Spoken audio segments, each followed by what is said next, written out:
payuko akong gano'n. Sumakit.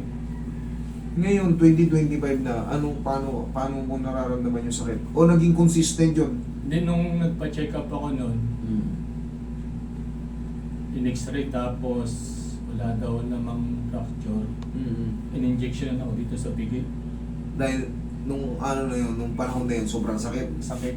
Okay. Hindi ako nakakatulog magdamag dun eh. Kaya nakatulog magdamag. Kasi pag uwi ko, hindi mo lang ako nagpa-check up. Yung gabi hindi ako nakatulog. Kinabukasan ako nagpa-check up. Tapos in-inject ka na sa puwetan.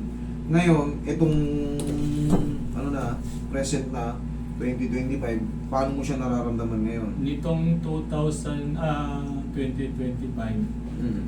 bago sumakit, kasi binuhat ako nung kasama ko. Parang buhat? Yung nakasabit yung kami, gano'n. Kataliko na kami. Binuhat yung gano'n. Tapos siya, nagpagano'n din sa akin. Binuhat ko din siya. Kinabukasan, parang pakaramdam ko, malay. Hindi ko pinansin, tapos nung umaga, parang ni-stress ko. Wala, hindi, parang nalay lang. Tapos nung natulog ako dun sa upuan, mga 30 minutes yata, pag inat kong ganun, dun sumakit. Sige. May method na ganito. Yan, ganyan. May method na ganyan. Angat mo ko. Yan, gaganyan ito yan. Tutunog yan. Tutunog yan. Stretch. Pero kailangan, wag mong labanan. Hayaan mo lang parang ininat lang din. Pero pag ang ginawa mo, tinigasan mo, parang nagkukontrahan kayo, parang siyempre, iniinat ka nga niya, ginaganon ka nga niya, ikaw nung kinokontra mo, maaaring ma-hyperextend yung tinatawag nating mga longitudinal ligaments. Yun yung sabi mo, parang hindi ko pinansin, parang ngalay-ngalay pa lang.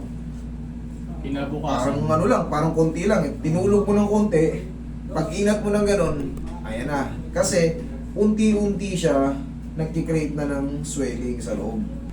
Sige, relax mo. Huwag mo labanan. Okay, wait lang. Huwag mo lalabanan. Relax mo ang katawan. Yun. Kabilang side. Hayaan lang natin siyang kung lalabanan. Isa pa. Okay. Tapa ka po. Alam mo na. Relax lang po. Huwag yung lalabanan. Inhale, exhale lang. Inhale, exhale. Thank you. Yan lang muna. Pag-gising pa lang sa morning, huwag nyo lang damihan. 1, 2. Pinaka-maximum 2. Kunyari, 1. Pwede yung 2. Pwede yun. Hanggang dun lang. Hanggang 2 ulit lang. Okay, relax na. Sakit, hindi. Okay, good. Relax na. Sa gilid. Palagi nyo i-practice yan. Tukuto siko. Yan! Para hindi puwersado yung balakang. Okay? Wait lang. Posing. Check mo. Tapos biglang upo. Malaman mo yan pag yung may kakalso eh. O, biglang mo tayo. Ayos naman? Ayos naman po. Okay, thank you. Posing, huwag ka lang maliligo today ha. Mamayang hapon, kung maliligo ka, pipilitin mo kahit magsimula ng 3 pataas. Okay? Thank you so much.